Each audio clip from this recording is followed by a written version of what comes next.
আজকে আমি তোমাদের এডুকেশন সেকেন্ড সেম এবং ফোর্থ সেমের এসএসসি প্রজেক্ট কিভাবে রেডি করতে হয়, কী কী বিষয়বস্তু আছে সেগুলো সম্পর্কে আলোচনা করব। তোমাদের এই এডুকেশন যে এসএসসি সিলেবাসটা আছে টোটাল 50 মার্কস। এই 50 মার্কসের মধ্যে 20 হচ্ছে তোমার প্রজেক্ট, একটা রিপোর্ট তৈরি করতে হবে, আর 20 মার্কসের জন্য একটা হোম অ্যাসাইনমেন্ট জমা দিতে হবে, আর 10 হচ্ছে তোমার অ্যাটেন্ডেন্সের জন্য। Total 50 marks 3 credit. সিলেবাসে তোমাদের যেগুলো আছে সেগুলো হচ্ছে টোটাল 3 ইউনিট আছে। এই 3টি ইউনিটের মধ্যে ফার্স্ট ইউনিটে আছে হচ্ছে অবজারভেশন। এই অবজারভেশনের বেঙ্গলি মিনিং হচ্ছে পর্যবেক্ষণ। যেগুলোর মধ্যে তোমাকে বেসিক কনসেপ্টের মধ্যে পড়তে হবে হচ্ছে meaning, nature, characteristics of observation, অর্থাৎ পর্যবেক্ষণের অর্থ কী বা পর্যবেক্ষণ বলতে কী বোঝো, পর্যবেক্ষণের প্রকৃতিগুলি কী কী এবং পর্যবেক্ষণের বৈশিষ্ট্যগুলো কী কী। নেক্সট করতে হবে বি পার্টে আছে দেখো ক্লাসিফিকেশন অফ অবজারভেশন, অর্থাৎ পর্যবেক্ষণকে কয় ভাগে ভাগ করা যায় এবং কী কী। আর পড়তে হবে advantage and disadvantage of observation, অর্থাৎ পর্যবেক্ষণ পদ্ধতির সুবিধা এবং অসুবিধাগুলি কী কী। নেক্সট হচ্ছে ইউনিট 2তে আছে প্ল্যানিং অফ অবজারভেশন স্কিলস, অর্থাৎ কীভাবে ওই পর্যবেক্ষণ দক্ষতাটা প্রকাশ করবে, সেই দক্ষতার প্রকাশের হচ্ছে প্ল্যান করা, পরিকল্পনা করা, এবং সেই প্ল্যানটা কীভাবে এক্সিকিউট করবে। সেই প্ল্যানিংয়ের হচ্ছে তুমি যে কোনো বিষয়বস্তু সম্পর্কে পর্যবেক্ষণ করবে এবং সেই বিষয়বস্তু সাপেক্ষে কিভাবে রিপোর্ট তৈরি করবে, সেই রিপোর্ট তৈরি করার সাপেক্ষে তোমাদের হচ্ছে একটি জিও ট্যাগ সহিত একটি ফটো নিতে হবে, ফটোগ্রাফস নিতে হবে প্রমাণ স্বরূপ, এবং সেই পর্যবেক্ষণের ভিত্তিতে তোমার হচ্ছে ডেটা ইন্টারপ্রিটেশন করতে হবে। এটা হচ্ছে সেকেন্ড ইউনিটে আছে। আর থার্ড ইউনিটে আছে হচ্ছে ডেভেলপমেন্ট অবজারভেশনাল স্কিলস, অর্থাৎ তুমি যে ডিরেক্ট যে কোনো বিষয়বস্তু সম্পর্কে যখন অবজার্ভ করবে এবং সেই বিষয়বস্তু সম্পর্কে ডেটা কালেকশন করবে এবং ডেটা কালেকশন করার পর সেটার অ্যানালাইসিস করবে এবং অ্যানালাইসিস করার পর তুমি তার লিমিটেশন, ডিলিমিটেশন, কনক্লুশন এগুলো রেডি করতে হবে। এর মধ্যে তোমাদের সিলেবাসে আছে book fair visit, local cultural fair visit আর মার্কেট সার্ভে। ওকে, অর্থাৎ যে কোনো ধরনের তোমাদের বই মেলা ভিজিট, ফিল্ড ভিজিট হতে পারে, লোকাল কালচারাল ফেয়ার যে আঞ্চলিক যে মেলাগুলো হয় সেই মেলা ভিজিট হতে পারে, বিভিন্ন মার্কেট সার্ভে যে ভেন্ডার্সগুলো আছে অর্থাৎ সবজি মার্কেটগুলো আছে সেই সবজি মার্কেটগুলো ভিজিট হতে পারে। এই সমস্ত ভিজিটের উপরে একটা অবজারভেশনাল স্কিলের উপরে তোমাদের একটা রিপোর্ট রেডি করতে হবে।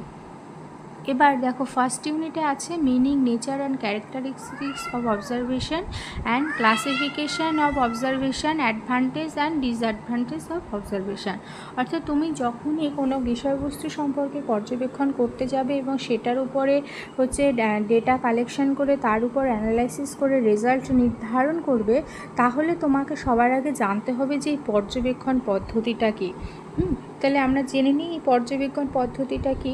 তাহলে পর্যবেক্ষণ পদ্ধতি বা এই পর্যবেক্ষণের অর্থ কী। বলা হচ্ছে যে পর্যবেক্ষণ হলো কোনো ব্যক্তি, গোষ্ঠী, বস্তু বা ঘটনার আচরণ ও কার্যকলাপকে সতর্কভাবে দেখা এবং লক্ষ্য করার একটি পদ্ধতি, যার মাধ্যমে বাস্তব পরিস্থিতি থেকে সরাসরি তথ্য সংগ্রহ করা হয়। অর্থাৎ পর্যবেক্ষণ হচ্ছে এমন একটি প্রক্রিয়া যেখানে কি করা হচ্ছে, একজন ব্যক্তি অন্যজন ব্যক্তিকে বা অন্যজন গোষ্ঠীকে বা অন্য কোনো ঘটনাকে বা অন্য কোনো বস্তুর আচরণকে লক্ষ্য করছে, তার কার্যকলাপকে লক্ষ্য করছে সতর্কভাবে, ভীষণ সতর্কভাবে লক্ষ্য করছে এবং সেই লক্ষ্যের ভিত্তিতে একটা রিপোর্ট তৈরি করছে। সেই প্রক্রিয়াকেই বলা হচ্ছে, এই লক্ষ্য করার বা অবজার্ভ করার প্রক্রিয়াকেই বলা হচ্ছে পর্যবেক্ষণ। এটি একটি গবেষণামূলক পদ্ধতি যা বিশেষ করে বিভিন্ন সমাজবিজ্ঞান, নৃতত্ত্ববিজ্ঞান, শিক্ষাবিজ্ঞান, মনোবিজ্ঞান প্রভৃতির ক্ষেত্রে ব্যবহার করা হয়ে থাকে। যেমন ধরো একটি স্কুলে যদি শিক্ষক যদি ছাত্রছাত্রীদের আচরণ খেয়াল করেন এবং তাদের আচরণগত পরিবর্তন লিপিবদ্ধ করে, তবে সেটি একটি পর্যবেক্ষণ। ধরো ক্লাসে যখন শিক্ষার্থীরা আছে তাদের আচরণ মানে ক্লাসের আচরণ মানে কি, তারা ক্লাসের মধ্যে কিভাবে ফিডব্যাক দিচ্ছে, শিক্ষক যে বিষয়বস্তুগুলো পড়াচ্ছেন সেগুলো কতটা তারা বুঝতে পেরেছে, সেই কতটা বুঝতে পেরেছে সেটা জানতে গেলে তাদেরকে সেই অন দ্য ফিল্ড তাদেরকে প্রশ্ন করা হচ্ছে, প্রশ্নের কতটা ফিডব্যাক দিচ্ছে, সেই ফিডব্যাকের যে আচরণবিধি তখন শিক্ষক কী করছে, একটা কোনো নোটবুক বা নিজের কাছে যে কোনোভাবে লিপিবদ্ধ করছে। এই যে প্রক্রিয়াটা, এই যে প্রসেসটা, এটাকেই বলা হচ্ছে পর্যবেক্ষণ। ওকে, নেক্সট হচ্ছে নেচার অফ অবজারভেশন। অর্থাৎ পর্যবেক্ষণ বলতে কি বোঝায় আমরা বুঝলাম যে এটি এমন একটি প্রক্রিয়া যেখানে একজন ব্যক্তি অন্যজন ব্যক্তির হতে পারে, অন্যজন গোষ্ঠীর হতে পারে, বা বিভিন্ন বস্তুর হতে পারে, বিভিন্ন ঘটনারও হতে পারে, সেই ঘটনাকে সতর্কভাবে দেখছে যে অ্যাকচুয়ালি কি ঘটছে, এই যে দেখাটা, এবং সেই দেখার ভিত্তিতে তথ্য সংগ্রহ করছে এবং সেই তথ্যের ভিত্তিতে একটা অ্যানালাইসিস বা একটা ইন্টারপ্রিটেশন করছে, সেই পদ্ধতিকেই বা সেই প্রক্রিয়াকেই আমরা বলছি পর্যবেক্ষণ। তাহলে এই পর্যবেক্ষণের প্রকৃতিগুলি কি কি হতে পারে? এই প্রকৃতির মধ্যে, পর্যবেক্ষণের প্রকৃতিগুলির মধ্যে প্রথম বলা হচ্ছে যে এটি ভীষণভাবে বাস্তবভিত্তিক প্রকৃতির। কেন পর্যবেক্ষণ পদ্ধতি বাস্তবভিত্তিক? কারণ বাস্তবে যে ঘটনাগুলো ঘটছে, বাস্তবে যে ব্যক্তির উপস্থিতি আছে তাদেরকেই আমরা পর্যবেক্ষণ করছি। অর্থাৎ যার উপস্থিতি নেই তাকে তো আমরা পর্যবেক্ষণ করতে পারি না। সেই কারণেই বলা হচ্ছে পর্যবেক্ষণ পদ্ধতিটি হচ্ছে একটি বাস্তবভিত্তিক প্রকৃতির। অর্থাৎ বাস্তবে যে জিনিসগুলোর উপস্থিতি আছে সেইগুলোকেই আমরা দেখতে পারি। আমাদের সেন্সরি অর্গানগুলো যেগুলোর প্রতি আমরা বিরাজ করতে পারি, সেন্সরি অর্গানগুলো যে জিনিসগুলো দেখতে পায় সেইগুলোরই উপরই পর্যবেক্ষণ পদ্ধতিটা লাঘব হয়। তা যেগুলোকে দেখা যায় না সেগুলোকে আমরা পর্যবেক্ষণ করব কী করে? সেই কারণেই পর্যবেক্ষণ পদ্ধতিকে বলা হচ্ছে এটি ভীষণভাবে বাস্তবভিত্তিক প্রকৃতির। নেক্সট হচ্ছে সরাসরি এবং প্রত্যক্ষ। সরাসরি এবং প্রত্যক্ষ প্রক্রিয়া কেন বলছি?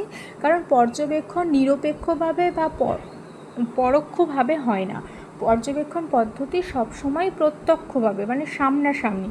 তুমি যদি কোনো মার্কেট সার্ভে করতে চাও, তাহলে তোমার সেই মার্কেট সার্ভে বা মার্কেট পর্যবেক্ষণ করতে চাও, তাহলে তোমাকে সেই মার্কেটে, সেই জামা কাপড়ের যে শপিং মলগুলো হয় সেখানে হোক, বা বিভিন্ন সবজির দোকান হোক, সেখানে তোমাকে সরাসরি যেতে হচ্ছে। অর্থাৎ প্রত্যক্ষভাবে তুমি সেই জিনিসটা অবজার্ভ করছো, সেখানকার পরিস্থিতি কেমন, সেখানে কতজন সেলার আছে, প্রতিদিন গড় কতজন হচ্ছে বায়ার আসে, মানে যারা কেনে তারা আসে, কত বিক্রি হয়, কত এক্সপেন্ডিচার হয়, এই সমস্ত কিছু তোমাকে প্রত্যক্ষভাবে করতে হচ্ছে, অর্থাৎ সরাসরিভাবে করতে হচ্ছে। সেই কারণে আমরা বলছি যে পর্যবেক্ষণ পদ্ধতিটা হচ্ছে একটি সরাসরি এবং প্রত্যক্ষমূলক প্রক্রিয়া।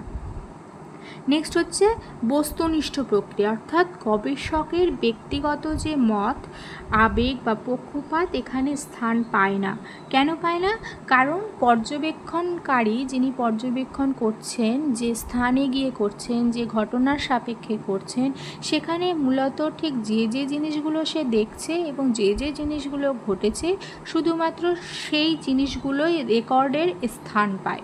সেই কারণে বলা হচ্ছে এটা সম্পূর্ণ বস্তুনিষ্ঠ। অর্থাৎ যে জিনিসটা দেখছে হুবহু সেই জিনিসটাই তুলে ধরা হচ্ছে এবং নিরপেক্ষ। অর্থাৎ এখানে যিনি পর্যবেক্ষণ করছেন তিনি নিজের মতো করে নিজের ধারণা অনুযায়ী সেই পর্যবেক্ষণ পদ্ধতিটিকে সাজাচ্ছে না, যা দেখছে তাই উপস্থাপন করতে হচ্ছে। যদি 40 জনের দোকান থাকে, 40টি দোকান থাকে, তাহলে টোটাল নাম্বার অফ স্যাম্পল সাইজে 40 জনই লিখছে, সেখানে পর্যবেক্ষণকারী তার সাথে দুটো অ্যাড করতে পারছে না। সেই কারণে বলা হচ্ছে এই পর্যবেক্ষণ পদ্ধতিটা একটি বস্তুনিষ্ঠ প্রকৃতির এবং নিরপেক্ষ প্রকৃতির। অর্থাৎ এখানে পর্যবেক্ষণকারীর হচ্ছে কোনো রকম পক্ষপাতিত্ব থাকে না।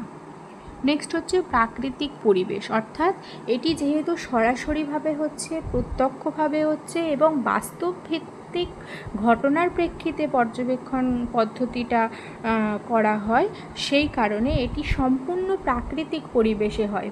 কোনো রকম কৃত্রিম পরিবেশে পর্যবেক্ষণ পদ্ধতি করা হয় না। কারণ কৃত্রিম মানে কি, তুমি নিজে একটা নির্ধারিত একটা জিনিস তৈরি করছো নিজের মতো করে, এবং সেই নিজের মতো করে জিনিসকে পর্যবেক্ষণ সম্ভব নয়। অর্থাৎ সম্পূর্ণ কৃত্রিম উপায়ে যে জিনিসটা সংগঠিত হচ্ছে, সেই কৃত্রিম উপায়ে সংগঠিত জিনিসটিকেই বা ঘটনাটিকেই তুমি পর্যবেক্ষণ করছো।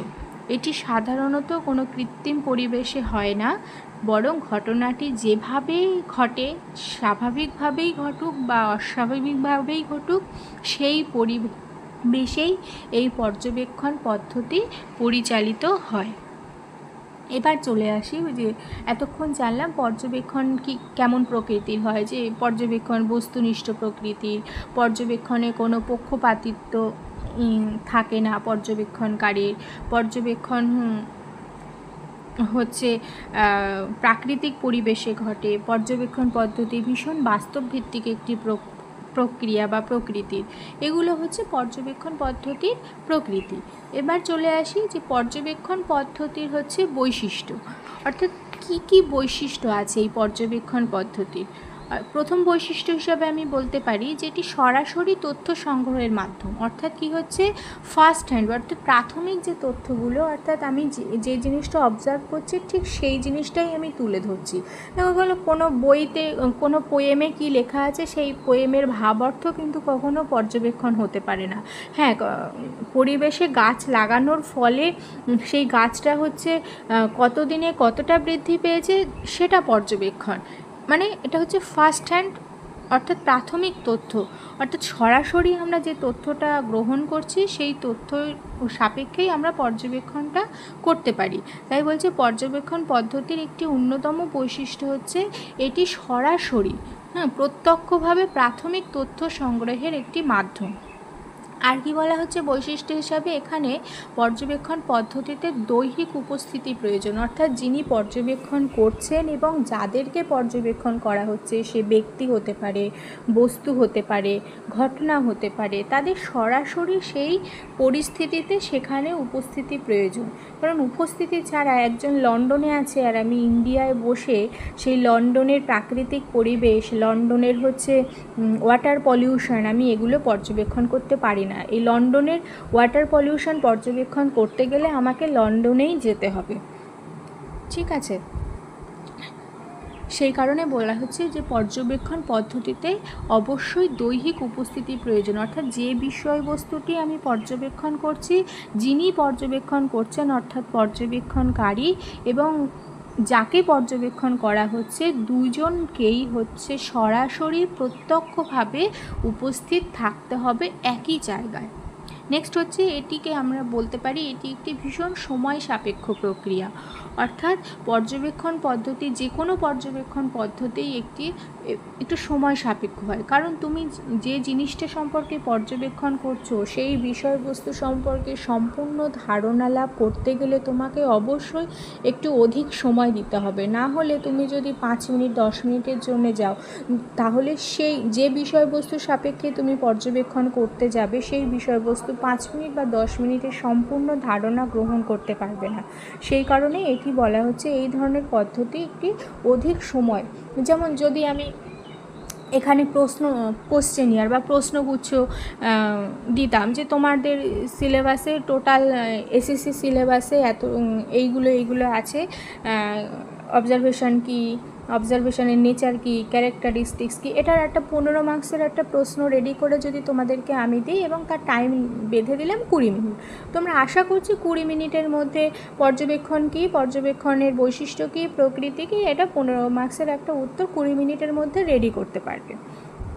এটা হচ্ছে প্রশ্নগুচ্ছ অ্যাপ্লাইয়ের জন্য। কিন্তু যখনই আমি এই বিষয়বস্তুটাই, যখনই ধরো তোমরা অনেকজন যখন প্রশ্নগুচ্ছ দিচ্ছি 20 জনকে, 20 জন 20 মিনিটের মধ্যেই উপস্থাপন করে দিচ্ছ, একটা উত্তর রেডি করে জমা দিয়ে দিচ্ছ। কিন্তু 20 জনকেই যদি আমি সরাসরি পর্যবেক্ষণ করি যে তোমরা আদেও এই বিষয়বস্তুটা বুঝতে পেরেছো কি না, তাহলে এক একজনকে আমাকে আরও 20 মিনিট করে সময় দিতে হবে। যে প্রত্যেককে যদি সেমিনার আকারে নিই যে পর্যবেক্ষণের অর্থ কী, পর্যবেক্ষণের প্রকৃতি কী, পর্যবেক্ষণের বৈশিষ্ট্য কী, সেমিনার আকারে তুমি প্রেজেন্ট করো।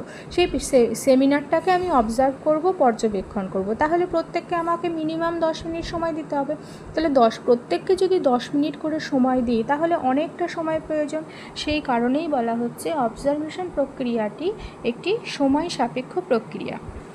এবং আরও বলা হচ্ছে যে পর্যবেক্ষণ পদ্ধতিটা হচ্ছে লক্ষ্যভিত্তিক দৃষ্টি ও মনোযোগ সম্পর্কিত একটি প্রক্রিয়া। অর্থাৎ সফল বা সুফল পর্যবেক্ষণের জন্য অবশ্যই সেই পর্যবেক্ষণকারী, যিনি পর্যবেক্ষণ গ্রহণ করছেন, তার মনোযোগ দরকার। মনোযোগ ব্যতীত অমনোযোগী হলে কখনোই পর্যবেক্ষণ পদ্ধতি সফল হবে না, এবং সেটা অবশ্যই লক্ষ্যভিত্তিক হতে হবে। তুমি কেন সেটা পর্যবেক্ষণ করছো, কেন অবজার্ভ করতে যাবে, অবশ্যই লক্ষ্যভিত্তিক হতে হবে। নেক্সট হচ্ছে রেকর্ডিং, যেটা সব থেকে গুরুত্বপূর্ণ পর্যবেক্ষণ পদ্ধতি। শুধু আমি কোনো ব্যক্তি বা কোনো ঘটনাকে শুধু পর্যবেক্ষণই করলাম, সেটার কোনো বাস্তব রূপদান দিতে গেলে আমাকে অবশ্যই সেই পর্যবেক্ষণে যা যা দেখেছি সেগুলোকে আমাকে রেকর্ড করতে হবে। কারণ আমি তো সাথে সাথে রিপোর্ট লিখছি না, রিপোর্ট লিখতে আমাকে সময় লাগবে। তাহলে রিপোর্ট লিখতে সময় যেহেতু লাগবে, তার মধ্যে তো কিছু জিনিস আমি ভুলেও যেতে পারি। সেই কারণে আমি কি পর্যবেক্ষণ করেছি এটা সিম্বলাইজ করে অবশ্যই তোমাকে সাথে সাথে রেকর্ড করতে হবে। অর্থাৎ নির্ভুলভাবে রেকর্ড একটা তৈরি করতে হবে। সেটা নোট হতে পারে, বিভিন্ন ভিডিও হতে পারে, তাদের পর্যবেক্ষণ যাদের উপর নেওয়া হচ্ছে তাদের বিভিন্ন অডিও হতে পারে। এই সমস্ত পদ্ধতির মাধ্যমে আমাকে বা তোমাদেরকে হচ্ছে রেকর্ড করে রাখতে হবে, যাতে সুফলভাবে এই পর্যবেক্ষণ পদ্ধতিটা নির্ভুলভাবে তুমি রিপোর্টটা পেশ করতে পারো। নেক্সট হচ্ছে গোপন বা প্রকাশ্য হতে পারে। এই পর্যবেক্ষণ পদ্ধতি বলা হচ্ছে গোপনীয়ভাবেও হতে পারে, আবার প্রকাশ্যও হতে পারে। এমন অনেক হয়তো বিষয়বস্তু আছে যেটা সকলের সামনে পর্যবেক্ষণ করা সম্ভব নয়, সেই সমস্ত বিষয়বস্তুগুলো ভীষণ গোপনীয়তা বজায় রেখে পর্যবেক্ষণ করা যেতে পারে। আবার হচ্ছে প্রকাশ্যও করা যেতে পারে, যেগুলো অল ইন ওয়ান, যে সমস্ত ঘটনাগুলো আছে, যে সমস্ত বিষয়বস্তুগুলো আছে, সেই সমস্ত বিষয়বস্তুগুলোকে আমরা প্রকাশ্যে পর্যবেক্ষণ করতে পারি। এবার চলে আসি, এতক্ষণ জানলাম আমরা পর্যবেক্ষণের প্রকৃতি, নেক্সট জানলাম হচ্ছে পর্যবেক্ষণের বৈশিষ্ট্য। এবার জানবো আমরা হচ্ছে পর্যবেক্ষণের শ্রেণীবিভাগ, অর্থাৎ পর্যবেক্ষণ কি ধরনের হতে পারে।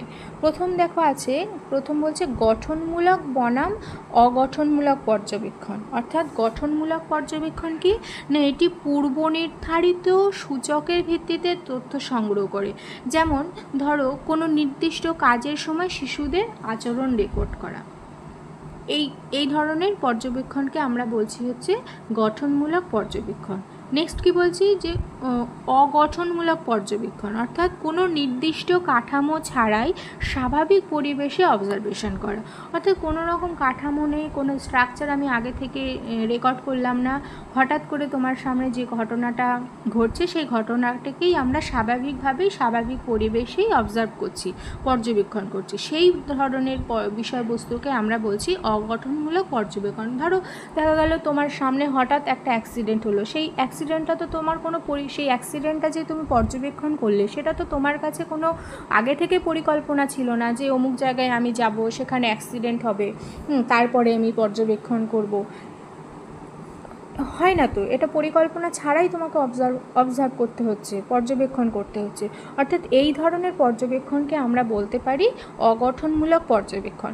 আর গঠনমূলক পর্যবেক্ষণ কি না, যেখানে আমি জানি যে হেলেঞ্চা গার্লস হাই স্কুলে 8-এ এতজন ছাত্রী থাকবে, আমি জানি সেখানে এতজন ছাত্রী আছে, জেনে আমি সেই ছাত্রীদের পর্যবেক্ষণ করতে যাচ্ছি, এটাকে আমি এই ধরনের পর্যবেক্ষণ করাকে বলছি গঠনমূলক পর্যবেক্ষণ। নেক্সট হচ্ছে আর কি হতে পারে পর্যবেক্ষণের শ্রেণীবিভাগ হিসাবে, যে বলা হচ্ছে অংশগ্রহণমূলক বনাম অপার্থিব পর্যবেক্ষণ। অর্থাৎ অংশগ্রহণমূলক বলতে এখানে পর্যবেক্ষক নিজেই ঘটনাস্থলে অংশগ্রহণ করেন। সাধারণত বেশিরভাগ পর্যবেক্ষণ পদ্ধতিগুলোই হচ্ছে প্রত্যক্ষভাবে হয়, অর্থাৎ যেখানে যে স্থানে যে ঘটনাকে পর্যবেক্ষণ করা হচ্ছে পর্যবেক্ষক নিজেই উপস্থিত হন। আর অপার্থিব পর্যবেক্ষক মানে পর্যবেক্ষক কেবল দর্শক হিসাবে থাকেন, সরাসরি থাকেন না, একটু প্রত্যক্ষভাবেই থাকেন কিন্তু একটু দূরে থেকে দর্শক হিসাবে থাকেন। যেমন ধরো কোনো সেমিনার যদি অ্যাটেন্ড করো, সেই সেমিনারে কি করছো তুমি, সেমিনারের সম্পূর্ণ বিষয়বস্তু তুমি ধরো মেন্টাল হেলথের উপরে কোনো সেমিনার হচ্ছে, সেখানে বিভিন্ন স্পিকার এসেছেন, সেই স্পিকারদের বক্তব্য তুমি কি করছো, দর্শক হিসাবে পর্যবেক্ষণ করছো। এই ধরনের পর্যবেক্ষণকে আমরা বলছি অপার্থিব পর্যবেক্ষণ। নেক্সট হচ্ছে প্রত্যক্ষ বনাম পরোক্ষ পর্যবেক্ষণ, অর্থাৎ ঘটনা এবং আচরণকে সরাসরি দেখাকে আমরা বলছি প্রত্যক্ষ পর্যবেক্ষণ, এবং বিভিন্ন ভিডিও ফুটেজ বা অন্যান্য উৎস থেকে যখন আমরা কোনো তথ্য সংগ্রহ করছি, কোনো ঘটনা পর্যবেক্ষণ করছি, সেটাকে আমরা বলছি পরোক্ষ পর্যবেক্ষণ। অর্থাৎ ধরো কোনো রাস্তায় কোনো অ্যাক্সিডেন্ট হয়েছে, সেই অ্যাক্সিডেন্টের কিছু লোক সেখানে সরাসরি থেকে পর্যবেক্ষণ করছে যে কিভাবে অ্যাক্সিডেন্টটা হলো, এবং সেই ব্যক্তি সেইখানে উপস্থিত থেকে সরাসরি যে ঘটনাটা দেখছে এবং সেটার একটা ভিডিও তৈরি করে হচ্ছে ইউটিউবে বিভিন্ন সোশ্যাল মিডিয়ায় ছেড়ে দিল। একই জিনিস কি করছে, মানে ও যে ভিডিওটা ছেড়ে দিল এবং সেই ভিডিওটা অন্যরা অন্য স্থান থেকে হয়তো একই সময়ে সেই একই ভিডিও দেখে জানছে অমুক জায়গায় এই এই ঘটনা ঘটেছে, এই জিনিস হয়েছে। অর্থাৎ যে সরাসরি সেখানে উপস্থিত হয়েছে এবং ভিডিও রেকর্ড করেছে, তার যে পর্যবেক্ষণটা সেটা হচ্ছে প্রত্যক্ষ পর্যবেক্ষণ, এবং তাই ওই প্রত্যক্ষ পর্যবেক্ষণকারীর হচ্ছে ভিডিও যখন অন্য কেউ দেখে সেই একই বিষয়বস্তু পর্যবেক্ষণ করছে, সেই ধরনের পর্যবেক্ষণকে আমরা বলছি পরোক্ষ পর্যবেক্ষণ। এরপরে আরও হতে পারে প্রাকৃতিক বনাম নিয়ন্ত্রিত পর্যবেক্ষণ, অর্থাৎ স্বাভাবিক পরিবেশে যে ঘটনা ঘটে সেই ঘটনা পর্যবেক্ষণ করাকে আমরা বলি প্রাকৃতিক পর্যবেক্ষণ। আর ল্যাব বা গবেষণাগারে বিভিন্ন নিয়ন্ত্রিত পরিবেশে যে সমস্ত বিষয়গুলো আমরা পর্যবেক্ষণ করি, যেমন ধরো তোমার অণুজীব, এগুলো তো ল্যাবরেটরি ছাড়া তো পর্যবেক্ষণ সম্ভব নয়। সম্পূর্ণ নিয়ন্ত্রিত পরিবেশ, অর্থাৎ বাইরের কোনো চলক যাতে সেই নিয়ন্ত্রিত পরিবেশকে হচ্ছে প্রভাবিত না করতে পারে, সেরকম একটা ল্যাবরেটরিতে হচ্ছে যখন আমরা নির্ধারিত বিষয়বস্তুর সাপেক্ষে পর্যবেক্ষণ করি, সেইটিকে বলা হয় নিয়ন্ত্রিত পর্যবেক্ষণ। আর স্বাভাবিকভাবে যখন কোনো ঘটনা ঘটছে এবং সেই ঘটনাকে যখন আমরা পর্যবেক্ষণ করছি, তখন সেটিকে বলছি আমরা প্রাকৃতিক পর্যবেক্ষণ। অর্থাৎ প্রাকৃতিক উপায়ে যেটা ঘটছে সেই ঘটনার সাপেক্ষে যখন পর্যবেক্ষণ করি সেটি হচ্ছে প্রাকৃতিক পর্যবেক্ষণ। আর ল্যাবরেটরিতে বা বিভিন্ন গবেষণাগারে সম্পূর্ণ নিয়ন্ত্রিতভাবে যখন আমরা কোনো বিষয় বস্তু বা কোনো ঘটনাকে দেখি বা অবজার্ভ করি, সেই রকম পর্যবেক্ষণকে আমরা বলতে পারি নিয়ন্ত্রিত পর্যবেক্ষণ। এবার আসছে হচ্ছে তাহলে এই পর্যবেক্ষণ পদ্ধতির সুবিধাগুলি কী কী। বলছি পর্যবেক্ষণ পদ্ধতির প্রথম সুবিধা হলো পর্যবেক্ষণের মাধ্যমে ঘটনাটি সরাসরি দেখা যায়, ফলে গবেষক নিজেই তথ্য সংগ্রহ করতে পারেন এবং এতে তথ্য বিকৃতির আশঙ্কা কম থাকে। অর্থাৎ পর্যবেক্ষণকারী যেহেতু সরাসরি ঘটনাটি দেখে এবং সেই ঘটনার ভিত্তিতেই সে একটা রিপোর্ট তৈরি করে, সেই কারণে এখানে তথ্যের বিকৃতি মানে হচ্ছে নিজের মতো করে তথ্য দেওয়ার প্রয়োজন হয় না, কারণ সে তো নিজের মতো করেই নিজে দেখেছে, সেই দেখার সাপেক্ষে একটা তথ্য বিশ্লেষণ করছে। সেই কারণে বলছে সরাসরি তথ্য এই পর্যবেক্ষণের মাধ্যমে একমাত্র সরাসরি তথ্য পাওয়া যায়। আর কি বলা হচ্ছে সুবিধা হিসেবে বলছে বাস্তব আচরণ বোঝা যায়, অর্থাৎ যে ঘটনাকে আমরা পর্যবেক্ষণ করছি তার বাস্তব যে আচার আচরণ সেগুলি বোঝা যায়। যেমন লোকেরা কী করে সেটি প্রত্যক্ষভাবে দেখা যায়, ফলে কথার চেয়ে কাগজের উপর ভিত্তি করে বিশ্লেষণ করা যায়, কাজের উপর ভিত্তি করে বিশ্লেষণ করা যায়। নেক্সট হচ্ছে শিশুসহ মৌন এবং কম কথা বলা গোষ্ঠীর ক্ষেত্রে কার্যকর, অর্থাৎ যারা একটু কম কথা বলে, তাদের আচার আচরণ যদি আমরা পর্যবেক্ষণ করতে চাই, সেক্ষেত্রে কিন্তু এই পর্যবেক্ষণ পদ্ধতি ভীষণ সুবিধাজনক। আর কি পরিবেশ সহ তথ্য বিশ্লেষণের সম্ভব, অর্থাৎ পর্যবেক্ষণ পদ্ধতির মাধ্যমে ব্যক্তির বা বিভিন্ন গোষ্ঠীর তাদের আচরণ ছাড়াও তাদের চারপাশের যে পরিবেশ আছে সেই পরিবেশ সম্পর্কে ধারণা পাওয়া যায়। আর সুবিধা হিসাবে আমরা বলতে পারি যে গঠনমূলক পর্যবেক্ষণ পদ্ধতির সাহায্যে নির্দিষ্ট সূচক অনুযায়ী তথ্য সংগ্রহ করে সহজে সেই তথ্যের বিশ্লেষণ করা যায়, অর্থাৎ পূর্ব নির্ধারিত কাঠামো অনুযায়ী তথ্য সংগ্রহ করে এবং সেই তথ্যের বিশ্লেষণ সহজভাবেই আমরা এই পর্যবেক্ষণ পদ্ধতির মাধ্যমে উপস্থাপন করতে পারি। নেক্সট হচ্ছে গবেষণার প্রাথমিক ধাপে সহায়ক, অর্থাৎ যে কোনো গবেষণা করতে গেলে সেই গবেষণার প্রাথমিক যে ধাপ, বেসিক যে ধাপ স্টেজ, সেই বেসিক স্টেজে হচ্ছে এই পর্যবেক্ষণ পদ্ধতি বিশেষ ভূমিকা পালন করে। যেমন যে কোনো গবেষণার মূল প্রধান কম্পোনেন্টসই হচ্ছে যে প্রথমেই তোমাকে সমস্যা চিহ্নিত করতে হবে এবং সেই সমস্যা থেকে কিভাবে ওভারকাম করা যায়, কেন সেই সমস্যাটি হচ্ছে, এই সমস্ত কিছু কিন্তু জানতে গেলে সবার প্রথমে তোমাকে অবজারভেশনটাই প্রয়োজন। অর্থাৎ আমরা যে কোনো সমস্যা তৈরি করি কিন্তু হচ্ছে এই অবজারভেশনের মাধ্যমে, অর্থাৎ সেই কারণেই বলা হচ্ছে গবেষণার প্রাথমিক ধাপই হচ্ছে পর্যবেক্ষণ পদ্ধতির দ্বারা তথ্য সংগ্রহ করা বা সমস্যা নির্বাচন করা। এরপরে চলে আসি যে পর্যবেক্ষণ পদ্ধতির কি কি অসুবিধা আছে। পর্যবেক্ষণ পদ্ধতির বৈশিষ্ট্যের সময় আমি বলেছিলাম যে এটি ভীষণ সময় সাপেক্ষ। অন্যান্য যে পদ্ধতিগুলো আছে, কোশ্চেনিয়ার পদ্ধতি, ইন্টারভিউ পদ্ধতি, এই সমস্ত পদ্ধতির তুলনায় এই অবজারভেশন বা পর্যবেক্ষণ পদ্ধতি ভীষণ সময় সাপেক্ষ একটি প্রক্রিয়া এবং ভীষণ শ্রমসাধ্য একটি প্রক্রিয়া। অর্থাৎ কোনো ঘটনাকে পর্যবেক্ষণ করতে গেলে তোমাকে অনেকটা সময় দিতে হবে এবং অনেকটা শ্রমও দিতে হবে। এটা একটা পর্যবেক্ষণ পদ্ধতির একটা অসুবিধা। আর কি পক্ষপাতিত্বের সম্ভাবনা। অনেক সময় দেখা যায় যেটি পর্যবেক্ষণ করছেন সেটি যদি রেকর্ডিং ঠিকঠাকভাবে মেনটেন না করে এবং তার পরবর্তীতে যদি সেই একই পর্যবেক্ষণ পরিস্থিতির বা ঘটনার সাপেক্ষে রিপোর্ট তৈরি করে, তখন দেখা যায় নিজের মতো করে হয়তো কিছু জিনিস অ্যাড করে দিল, নিজের ভাবনা সেকে অ্যাড করে দিল। সেই কারণে বলা হচ্ছে এটা একটা অসুবিধা, পক্ষপাতিত্বের একটা সম্ভাবনা থেকে যায় কিছুটা হলেও। নেক্সট হচ্ছে সীমিত তথ্য সংগ্রহ, অর্থাৎ শুধুমাত্র বাহ্যিক আচরণ দেখেই তো আমরা পর্যবেক্ষণ করি। সেই কারণে মানুষের যে অন্তর্নিহিত যে মনোভাব, তার অনুভূতি, তার চিন্তা ভাবনা আমরা সরাসরি পর্যবেক্ষণ করতে পারি না। সেই কারণে বলা হচ্ছে এটি সীমিত তথ্য সংগ্রহ করে, অর্থাৎ তার যে বাহ্যিক দিক সেইগুলোকে দেখেই তার ভিত্তিতেই আমরা তথ্য বিশ্লেষণ করি, অর্থাৎ সেই বাহ্যিক দিকের সাপেক্ষে কেন সেই জিনিসটা ঘটিয়েছে, তার মনোভাব কী ছিল, তার অনুভূতি কেমন ছিল, এই সমস্ত বিষয় কিন্তু আমরা পর্যবেক্ষণের মাধ্যমে তুলে ধরতে পারি না।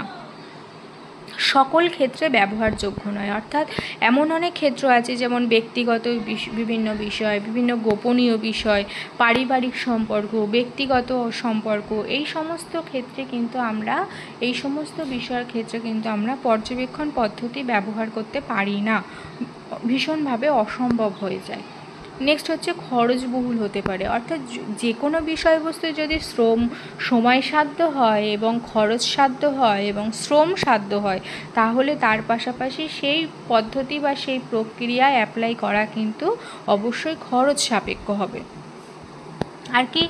আর কি অসুবিধা আছে না, আচরণ পরিবর্তনের ঝুঁকি, অর্থাৎ যদি মানুষ জানে যে তারা পর্যবেক্ষণের আওতায় রয়েছে, তাহলে তারা প্রাকৃতিক আচরণ না করে কৃত্রিম আচরণই দেখাতে পারে। অর্থাৎ আমি যখন জানবো যে আমার ব্যক্তিগত আচরণ, আমি মানুষটা কেমন, ভালো না খারাপ, সেটা যদি আমার দৈহিক উপস্থিতিতে আমার বাহ্যিক কোনো আচরণ দ্বারা প্রকাশ করতে হয় কারোর সামনে, আর সেটা যদি আমি আগে থেকে জেনে যাই, আমি নিশ্চয়ই চাইবো না আমার খারাপ দিকটা অন্যরা জানুক, আমি চাইবো না আমার ভালো দিকটাই অন্যরা জানুক।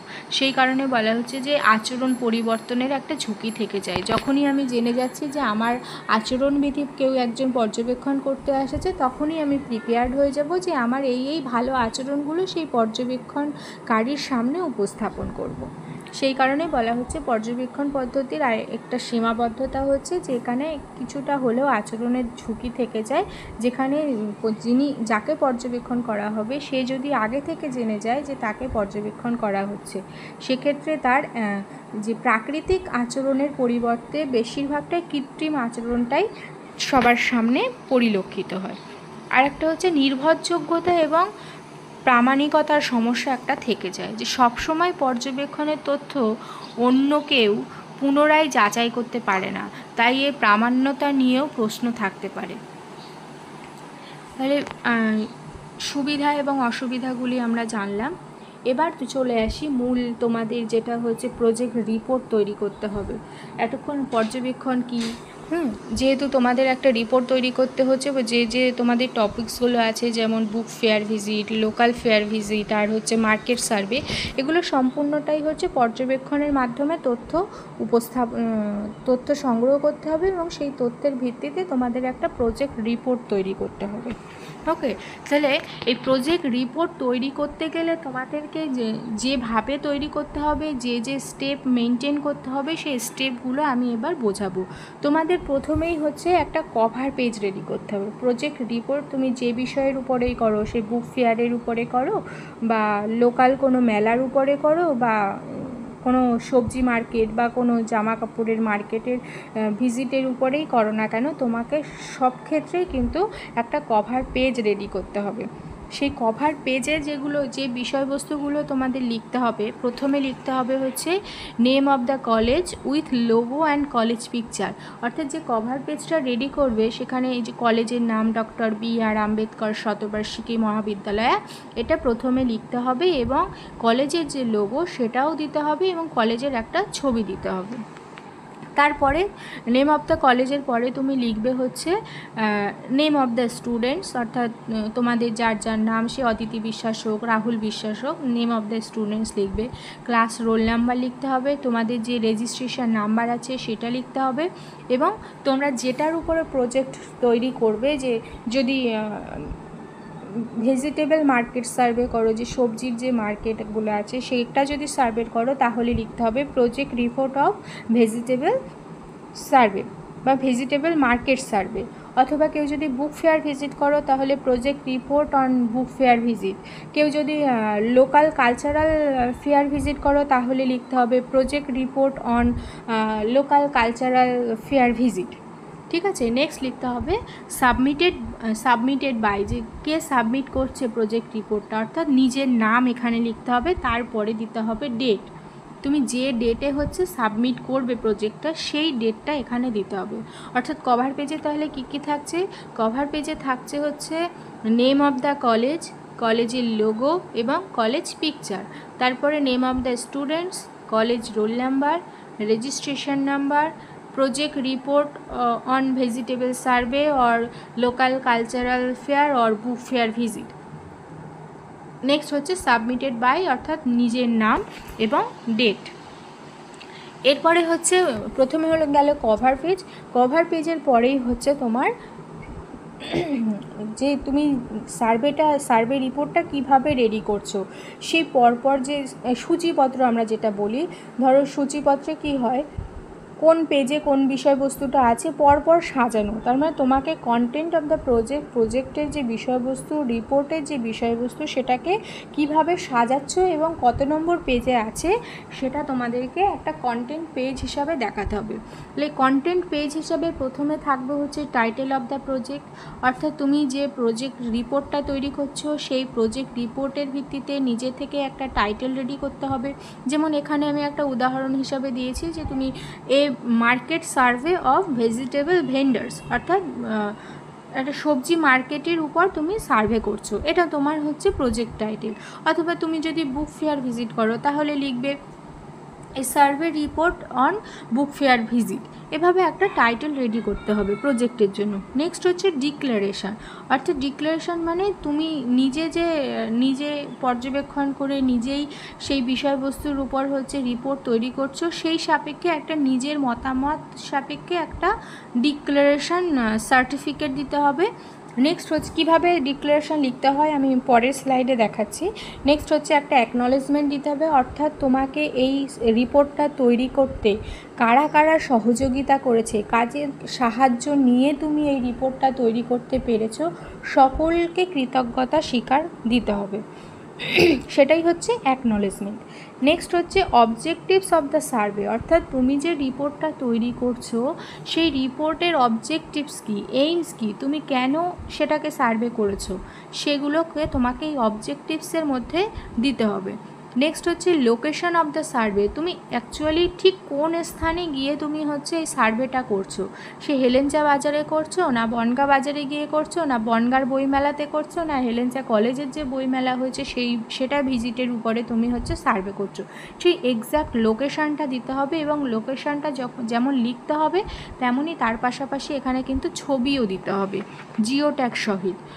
নেক্সট হচ্ছে total number of vendors you visit for survey, অর্থাৎ তুমি কতজন সবজি মার্কেটের বিক্রেতার উপর সার্ভে করেছো, সেই মার্কেটে কতজন বিক্রেতা অবস্থিত, বা বইমেলাতে যদি সার্ভে করো সেই বইমেলাতে কতগুলো বুক স্টল আছে, সেই টোটাল নাম্বার লিখতে হবে। নেক্সট হচ্ছে সার্ভে রিপোর্ট ডিক্লারেশন, অর্থাৎ তুমি যেভাবে সার্ভে করছো সেখানে কি দেখেছো, হ্যাঁ কী কী তোমার ভালো লেগেছে, সেই সম্পূর্ণটা কিন্তু এইখানটাতে ব্যাখ্যা দিতে হবে। নেক্সট হচ্ছে লিমিটেশন অফ দ্য সার্ভে, অর্থাৎ তুমি যে সার্ভেটা করেছো তার কী কী সীমাবদ্ধতা আছে বা কী কী সীমাবদ্ধতা পেয়েছো সেটা লিখতে হবে। নেক্সট হচ্ছে advantage and disadvantage of survey, অর্থাৎ তুমি যে সার্ভেটা করেছো বা অবজারভেশনটা করেছো সে মার্কেট হতে পারে, বুক ফেয়ার হতে পারে, তার সুবিধা কী এবং অসুবিধা কী। নেক্সট হচ্ছে কনক্লুশন, অর্থাৎ উপসংহার, তুমি যে সার্ভেটা করেছো তার ভিত্তিতে একটা হচ্ছে মন্তব্য রেডি করতে হবে। আর নেক্সট দিতে হবে হচ্ছে রেফারেন্সেস, অর্থাৎ তুমি যে লেখাটা লিখছো নিশ্চয়ই কোথাও না কোথাও কোনো বই বা কোনো পত্রিকা বা কোনো অনলাইন কোনো হচ্ছে ওয়েবসাইট দেখে নিশ্চয়ই তুমি ওই জিনিসটা রেডি করবে, বিষয়বস্তুটা রেডি করবে, সেই সময় যেখান থেকে যদি একটা লাইনও নিয়ে থাকো সেই একটা লাইনটা কোথা থেকে নিয়েছো সেটা কিন্তু এই রেফারেন্সের মধ্যে তোমাকে দিতে হবে। তাহলে এবার আমি দেখে নিই যে কীভাবে এখানে হচ্ছে কন্টেন্ট অফ দ্য প্রজেক্ট রয়েছে, কি কি থাকবে, title of the project, declaration থাকবে, অ্যাকনলেজমেন্ট থাকবে, অবজেক্টিভস থাকবে, লোকেশন অফ দ্য সার্ভে থাকবে, টোটাল নাম্বারস অফ ভেন্ডার্স অথবা বুক স্টল যেটাই তুমি সার্ভে করো সেটা থাকবে, সার্ভে রিপোর্ট ডিক্লারেশন থাকবে, অর্থাৎ মেন বডি, মেন যে পার্ট সেটা থাকবে, সার্ভের যে মেন পার্ট, তারপরে সেই সার্ভে লিমিটেশন থাকবে, অ্যাডভান্টেজ ডিসঅ্যাডভান্টেজ এবং কনক্লুশন, আর হচ্ছে রেফারেন্সেস। এবার হচ্ছে টাইটেল অফ দ্য প্রজেক্ট, এবার কন্টেন্ট পেজের পরপর থেকে এবার এইভাবে রেডি করতে হবে। কন্টেন্ট পেজের পরে থাকবে কন্টেন্টের প্রথমে কী ছিল, টাইটেল অফ দ্য প্রজেক্ট, তাহলে তার পরের পেজে টাইটেল অফ দ্য প্রজেক্ট, একটা পেজের মধ্যেই তো সেই প্রজেক্টের টাইটেলটা কী সেটা লিখবে। যেমন আমি এখানে উদাহরণস্বরূপ দিয়েছি a market survey of vegetable vendors, যদি বুক ফেয়ারের উপরে করো তাহলে এক বুক ফেয়ার ভিজিট বা a survey report on book fair visit, এই নিজেদের মতো করে একটা টাইটেল এখানে দিতে হবে। তার পরের পেজে দিতে হবে ডিক্লারেশান, বলেছি কন্টেন্টে আছে টাইটেলের পরে হচ্ছে ডিক্লারেশান। এই ডিক্লারেশান যে সার্টিফিকেটটা সেটা কিভাবে রেডি করবে, এখানে দেখো লেখা আছে কি IS Nahar semester 4 BA hereby summarily to affairs and declares that all the information and particular furnished here by me are true and correct to the best of my knowledge. I further declare that the by through me shall conforms to the vegetable marketing purpose, so taking a healthy food to during that to be the body for that time to time, অর্থাৎ মানে এখানে declaration করতে হবে যে তুমি যেহেতু পর্যবেক্ষণ করছো অর্থাৎ সেই পর্যবেক্ষণ যে করেছো সেটা সত্যি পর্যবেক্ষণ করেছো এবং যে তথ্যগুলো তুমি উপস্থাপন করছো সেগুলোর মধ্যে সত্যতা আছে, সেই সত্যতাটা যে আছে সেটা লিখে তোমাকে হচ্ছে একটা সিগনেচার করতে হবে, সিগনেচার অফ দ্য স্টুডেন্ট এবং ডেট দিতে হবে। এটাই হচ্ছে ডিক্লারেশন সাবজেক্ট পেপার বা ডিক্লারেশন পেজ।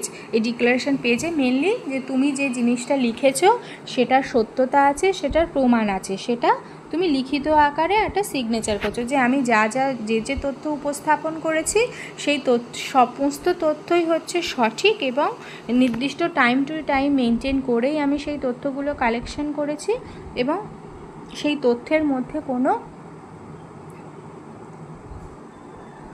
নিজস্ব বা পক্ষপাত নেই, পক্ষপাতহীন একটা তুমি তথ্য উপস্থাপন করছো, এটা ডিক্লারেশন দিতে হবে। নেক্সট হচ্ছে অ্যাকনলেজমেন্ট, অর্থাৎ তুমি যাদের সাহায্যে প্রজেক্ট রিপোর্টটা তৈরি করছো সেই সমস্ত ব্যক্তিদেরকে অ্যাকনলেজ করতে হবে। দেখো এখানে আছে I would like to express my special thanks of gratitude, অর্থাৎ ডিপার্টমেন্টাল টিচার, যে টিচারের গাইডে তুমি প্রজেক্ট রিপোর্টটা তৈরি করছো, as well as our principal doctor Chittaranjan Das who gave me the golden opportunity to this by a wonderful project the vegetable marketing, অর্থাৎ কলেজের যিনি প্রিন্সিপাল আছেন তিনি যে এই সুযোগটা করে দিয়েছেন সেই কারণে তাকে থ্যাঙ্কস জানানো, এই ধরনের যে, এবং যদি কোনো বন্ধুরা তোমাদেরকে হেল্প করে থাকে তাদেরকে থ্যাঙ্কস জানানো, বা তুমি যে ভেন্ডর্সগুলো তোমাদেরকে সহযোগিতা করেছে, যারা মার্কেটে যারা সবজি বিক্রি করছে তাদেরকে থ্যাঙ্কস জানানো, কারণ তারা যদি তোমার সাথে কোঅপারেট না করে তাহলে তো তুমি তাদেরকে পর্যবেক্ষণ করতে পারবে না, সুতরাং তাদেরকেও ধন্যবাদ দিতে হবে। এবং এই লেখার জন্য যে বন্ধু বান্ধবী তোমাদেরকে সাহায্য করবে প্রত্যেকের নাম এই অ্যাকনলেজমেন্টে লিখতে হবে থ্যাঙ্কস জানিয়ে।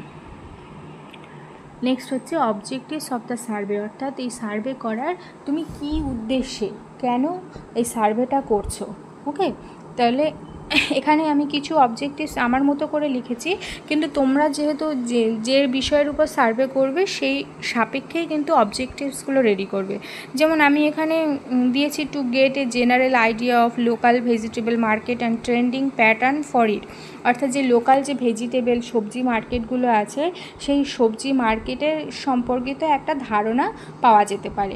যে প্রথম অবজেক্টিভস হিসাবে বলছি যে হেলেঞ্চা বাজারের যে মার্কেট সবজি বাজার আছে সেই সবজি বাজারের একটা প্রাথমিক ধারণা এই সার্ভে করার ফলে পাওয়া যেতে পারে।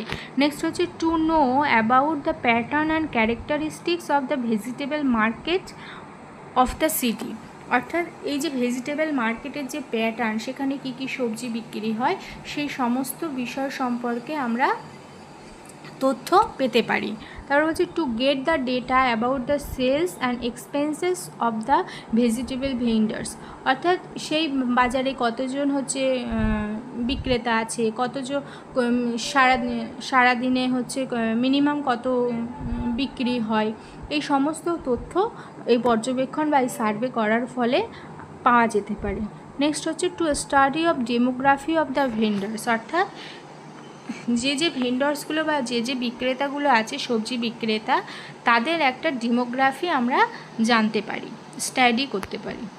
নেক্সট হচ্ছে location of the survey with geotag photo, অর্থাৎ তুমি যেখানে গিয়ে তুমি সার্ভেটা করছো যে স্থানে, সে হেলেঞ্চা বাজার হতে পারে, বাগদা বাজার হতে পারে, বাগদা বইমেলা হতে পারে, হেলেঞ্চা কলেজের বইমেলা হতে পারে, সেটা তোমাকে লিখতে হবে। এখানে যেমন আমি লিখেছি হেলেঞ্চা বাজার, এরকম তোমরা যে ঘটনাটা সার্ভে করবে সেটাই লিখবে। নেক্সট হচ্ছে total number of vendors you visit for survey, অর্থাৎ সবজি মার্কেট যদি ভিজিট করো তাহলে সেখানে কতজন সবজি বিক্রেতা আছে সেটা ইন্ডিকেট করতে হবে। যদি বুক ফেয়ার ভিজিট করো তাহলে কতটা বুক ফেয়ার স্টল আছে, বুক স্টল আছে সেটা তোমাদেরকে লিখতে হবে নেক্সট পেজে। পরের পেজে লিখতে হবে সার্ভে রিপোর্ট ডিক্লারেশন, অর্থাৎ এটা হচ্ছে সার্ভে হচ্ছে মেন বডি, মানে ঠিক যে তথ্যটা তোমরা কালেক্ট করছো সেখানে কি কি সবজি বিক্রি হচ্ছে, তাদের সাথে কথা বলে সেই সবজি বিক্রেতাদের আচরণ কেমন লেগেছে তোমাদের, তারা দিনে ঠিক কতগুলো সবজি বিক্রি করে, কতজন মিনিমাম কতজন আসে সবজি কিনতে, সেই সবজি যে সবজিগুলো বিক্রি হয় সেই সবজির গুণাগুণ কী আছে, কি অনেক সবজি হয়তো বিক্রি হয় যেগুলো শরীরের কোনো কাজে লাগে না, কেন লাগে না, এই সমস্ত তথ্যগুলো কিন্তু এই মেন বডি অর্থাৎ সার্ভে রিপোর্ট ডিক্লারেশনে লিখতে হবে। নেক্সট হচ্ছে লিমিটেশন, অর্থাৎ এই সার্ভে রিপোর্টটা যে তৈরি করছো তার জন্য তোমার কি কি লিমিটেশন আছে। এখানে যেমন আমি কয়েকটা লিমিটেশন লিখে রেখেছি যে the data obtained could be little incorrect as pupil or apprehensive in revealing the original data। অর্থাৎ দেখা যাচ্ছে তুমি কোনো সার্ভে করছো, সেখানে 1-2 মিনিট একটুখানি দেখে, ম্যাক্সিমাম অনেকেই করে থাকে, ফটো তুলে নিয়ে বাড়ি এসে নিজের মতো করে লিখছে। সেখানে আলু বিক্রি হচ্ছে, পেঁয়াজ বিক্রি হচ্ছে, জানি সবাই, কারণ সবজি বাজারে আলু পেঁয়াজই তো বিক্রি হয়। নিজের মতো করে বাড়ি এসে নিজে লিখছো, ঠিক আছে? সেই কারণে বলছি যে অরিজিনাল ডেটার এখানে একটা অভাব থাকতে পারে। আর কি না, it was difficult to get the exact details about the quantity of the objects under the sale. অর্থাৎ যে বিক্রেতা যেটি বিক্রি করছে, সে অ্যাকচুয়ালি হয়, তুমি তাকে জিজ্ঞাসা করেছো যে আপনি আজকে কত কেজি পটল বিক্রি করেছেন, সে হয়তো অ্যাপ্রক্সলি একটা বলে দিল 50 কেজি, আদেও হয়তো সেই দিন 50 কেজি বিক্রি হলো না। সেই কারণে বলা হচ্ছে যে এক্স্যাক্ট যে কোয়ান্টিটিটা, সেই কোয়ান্টিটিটা জানা একটা অসুবিধা থাকে। রিফিউজাল টু পার্টিসিপেট, অর্থাৎ সব যে ভেন্ডর্স তোমার সাথে কথা বলতে চাইবে তা নয়, তুমি তো ভেন্ডর্সদেরই পর্যবেক্ষণ করতে গিয়েছো, অর্থাৎ সেই ভেন্ডর্সগুলো তোমার সবাই যে পার্টিসিপেট করবে তোমার এই প্রক্রিয়ার মধ্যে তা নয়, কেউ কেউ রিফিউজ করবে। সেই কারণে বলছে একটা রিফিউজাল একটা লিমিটেশন থেকে যায় এই সার্ভে প্রক্রিয়ার। নেক্সট হচ্ছে অ্যাডভান্টেজ অফ মার্কেট সার্ভে, অর্থাৎ এর পরের পেজে লিখতে হবে যে এই মার্কেট সার্ভে করার ক্ষেত্রে কি কি সুবিধা আছে। দেখো প্রথমে আছে understand customer needs and preference, অর্থাৎ কাস্টমারদের যে চাহিদাগুলো আছে, যে প্রেফারেন্সগুলো আছে, সেগুলো জানা যায়। রিডিউস বিজনেস রিস্ক, অর্থাৎ মার্কেট সার্ভে করলে কি কি রিস্ক হতে পারে বিজনেস ব্যবসার ক্ষেত্রে, সেগুলো কমানো যায়। নেক্সট হচ্ছে identify market Trends and opportunities, অর্থাৎ মার্কেটের যে ট্রেন্ডগুলো আছে, যে অপরচুনিটিগুলো আছে, সেগুলো আইডেন্টিফাই করা যায়। ইভ্যালুয়েট কম্পিটিটর স্ট্র্যাটেজিস, অর্থাৎ এই সবজি মার্কেটেও তো কম্পিটিশান থাকে, কেউ হয়তো আলু 10 টাকায় দিচ্ছে, কেউ একটু বেশি খরিদ্দার পাওয়ার জন্য 9 টাকায় দিচ্ছে। এই যে মার্কেট স্ট্র্যাটেজির যে কম্পিটিশান, সেগুলোর কিন্তু মূল্যায়ন করা যায়। নেক্সট হচ্ছে ইমপ্রুভ মার্কেটিং স্ট্র্যাটেজিস, অর্থাৎ মার্কেট সার্ভে করলে কিন্তু সেই মার্কেটকে আরও কীভাবে ইমপ্রুভ করা যায় সেটা কিন্তু বোঝা যায়। নেক্সট হচ্ছে এনহ্যান্স প্রোডাক্ট ডেভেলপমেন্ট, অর্থাৎ সেই প্রোডাক্টগুলো কীভাবে ভালো রাখা যায়, সেগুলোকে এনহ্যান্স করা যায়। মেজার কাস্টমার স্যাটিসফ্যাকশান, অর্থাৎ যে সমস্ত কাস্টমারগুলো সেখান থেকে সবজি কিনছে, তারা আদৌ স্যাটিসফাইড কিনা তাদের থেকে সবজি নিয়ে, সেগুলোকে মেজার করা যায়। সাপোর্ট স্ট্র্যাটেজিক প্ল্যানিং, অর্থাৎ যে সমস্ত তথ্যগুলো তুমি পাচ্ছ, সেই তথ্যের ভিত্তিতে একটা নতুনভাবে প্ল্যানিং করতে পারো যে আরও কতটা ইমপ্রুভ করতে হবে, কাস্টমারদের স্যাটিসফ্যাকশান করতে গেলে সবজিগুলোকে আরও কতটা উন্নতি করতে হবে, এই সমস্ত বিষয়ে কিন্তু একটা নতুন প্ল্যানিং তৈরি করা যায়। নেক্সট হচ্ছে ডিসঅ্যাডভান্টেজ অফ মার্কেট সার্ভে, অর্থাৎ এই যে মার্কেট সার্ভেজ ওই যে লিমিটেশানে যেগুলো ছিল, সেইগুলোই মূলত ডিসঅ্যাডভান্টেজে চলে যাবে, যে এই প্রক্রিয়াটি ভীষণ কস্টলি, টাইম কনজিউমিং, অনেক সময় লাগে, রিস্ক থাকে, হ্যাঁ, লিমিটেড স্কোপ থাকে, স্যাম্পলিং বায়াস থাকে, লো রেসপন্স রেটস থাকে, অর্থাৎ সবাই রেসপন্স করতে চায় না। তারপর তুমি যে তথ্যগুলো হচ্ছে সংগ্রহ করছো, সেগুলো অনেক সময় ম্যানিপুলেশন হয়ে যায়, প্রাইভেসি কনসার্ন হয়ে যায়, অর্থাৎ সেই বাজারের সম্পর্কিত তথ্য যখন তুমি একটা রিপোর্ট আকারে পেশ করছো, সেই বাজার সম্পর্কিত তথ্য হয়তো সেটা তাদের নিজস্ব একটা প্রাইভেসি আছে, সেই প্রাইভেসিটা তখন লঙ্ঘন হয়ে যায়। এই সমস্ত অসুবিধাগুলো মার্কেট সার্ভে করার ফলে হয়ে থাকে। এবার হচ্ছে নেক্সট হচ্ছে কনক্লুশন, অর্থাৎ তুমি যে মার্কেট সার্ভেটা করেছো, সেই মার্কেট সার্ভের ভিত্তিতে একটা কনক্লুশন, অর্থাৎ তার গুরুত্ব লিখতে হবে, অর্থাৎ তার গুরুত্বকে এখানে একটা দেওয়া আছে যে market survey plays a vital role in helping business and organization make inform decisions. It offers valuable insights into customer needs, market trends, and competitive positioning. While there are some limitations such as the cost, time, and potential biases, the benefits often outweigh the drawbacks when the survey is well planned and executed.